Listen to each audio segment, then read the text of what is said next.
యాక్చువల్గా exchange rate raising హిస్టారిక్గా చూద్దాం. First వచ్చేసి గోల్డ్ స్టాండర్డ్, అంటే ఇంత గోల్డ్ ఉంటే ఇంత ఒక కరెన్సీ ఇవ్వచ్చు, $1 ఇవ్వచ్చు, అలా ఉండే. కానీ ఆ సిస్టమ్ ఫెయిల్ అయింది, ఎందుకంటే గోల్డ్ తక్కువ. నెక్స్ట్ వచ్చి ఏం పెట్టినట్టే బ్రిటన్ వుడ్స్ సిస్టమ్ పెట్టిండ్రు. బ్రిటన్ వుడ్స్ సిస్టమ్ ఇక్కడ ఏమైందంటే యుఎస్ఏ అనేది $1 ఇట్లా, for example $1 equal to 1/35 ounces of గోల్డ్గా ఫిక్స్ చేసింది అన్నట్టు. ounces ఆఫ్ గోల్డ్గా 1 ounce అంటే 28 grams ఇదన్నట్టు.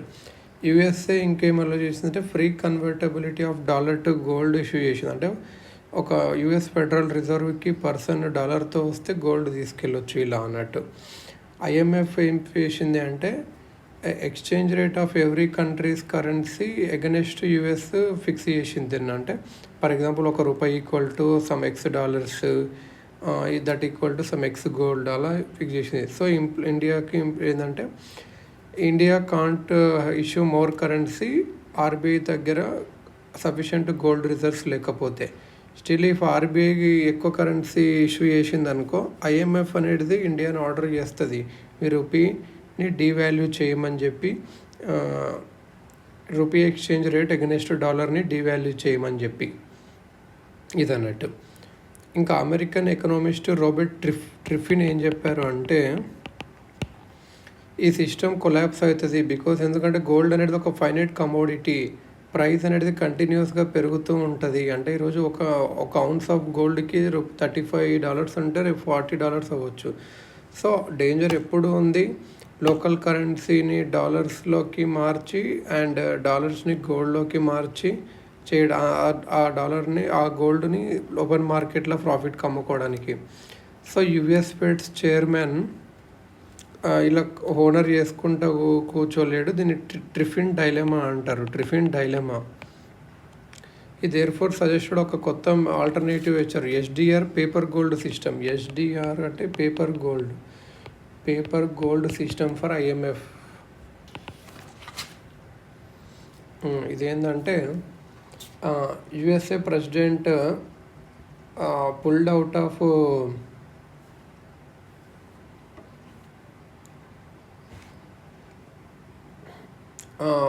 USA president pulled out of Bretton Woods gold convertibility system mainly ఎందుకంటే తనకు ఫ్రీడమ్ కావాలి ఎక్కువ డాలర్స్ని ప్రింట్ చేయడానికి. అప్పట్లో కోల్డ్ వార్ జరుగుతుండే కదా ఎగనెస్ట్ యుఎస్ఎస్ఆర్. అలానే అప్పుడు యుఎస్ఏ దేనికి మారిందంటే ఫ్లోటింగ్ ఎక్స్చేంజ్ సిస్టమ్కి మారింది. ఈవెన్చువల్గా మోస్ట్ ఆఫ్ ద నేషన్స్ కూడా in that either shifted floating or managed దానికి మారింది అన్నట్టు. సో ఇలా కొన్ని కంట్రీస్ ఏమో డాలరైజేషన్ని అడాప్ట్ చేసుకున్నాయి, అంటే డొమెస్టిక్ కరెన్సీ తీసేసి యుఎస్ డాలర్సే అని. మరి కరెన్సీ ఎక్స్చేంజ్ ఇన్ ఇండియా ఎలా ఉంది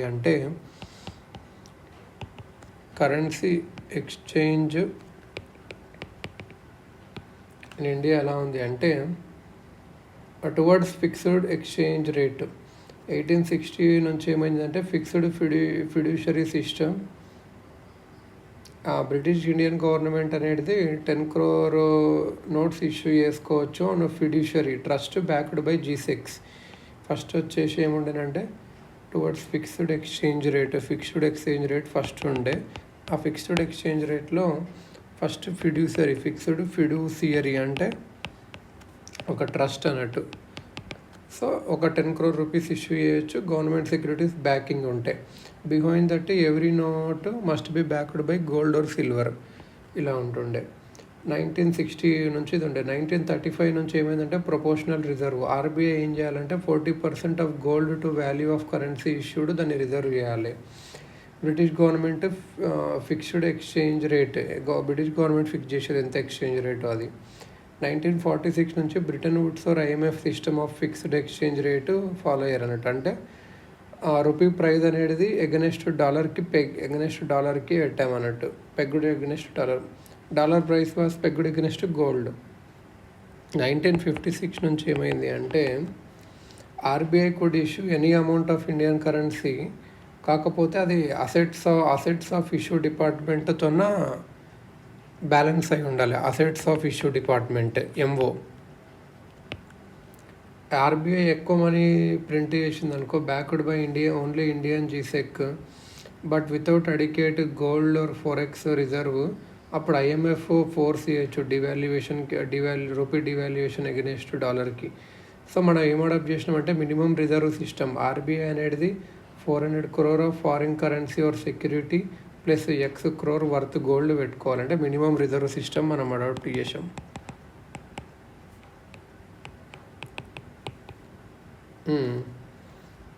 సో ఇదన్నట్టు ఓన్లీ బ్యాక్డ్ బై జీసెక్ కాకుండా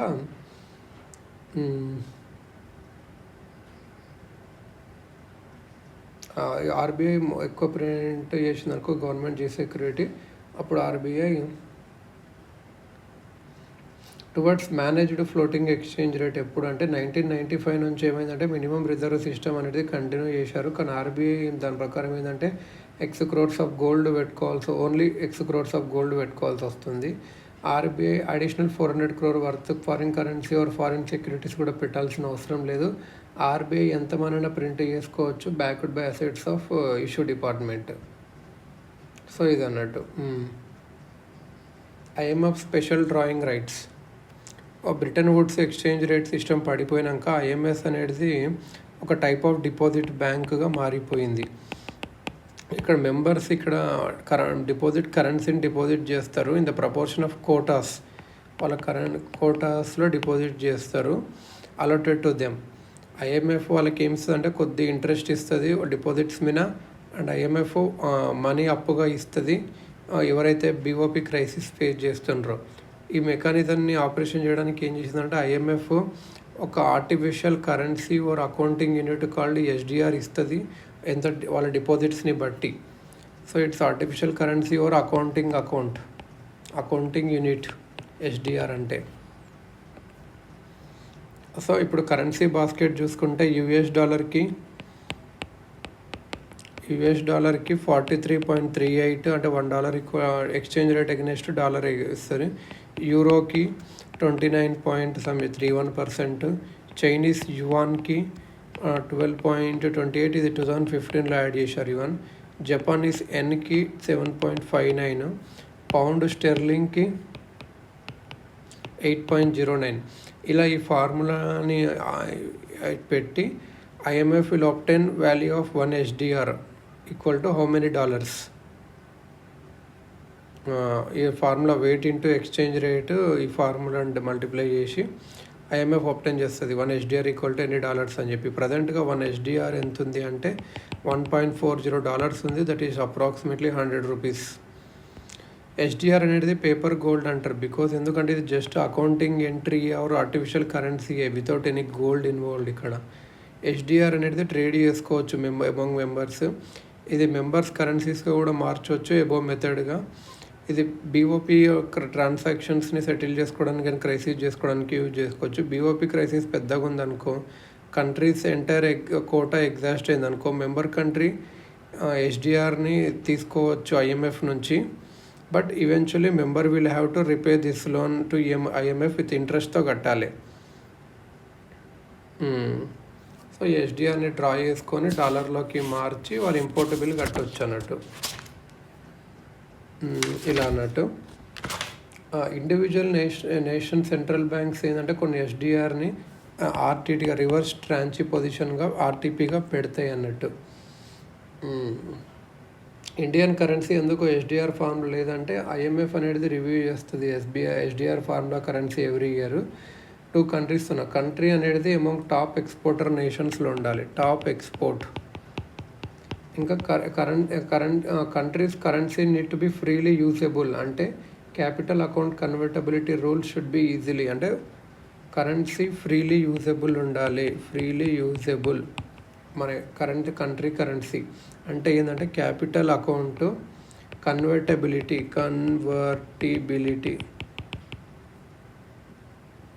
rule should be easy.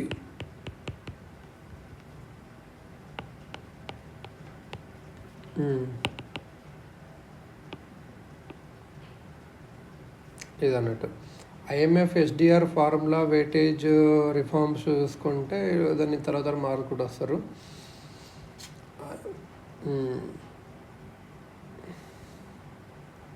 IMF quota reform ఇలా చేసి the total quantity of SDR పెంచారు.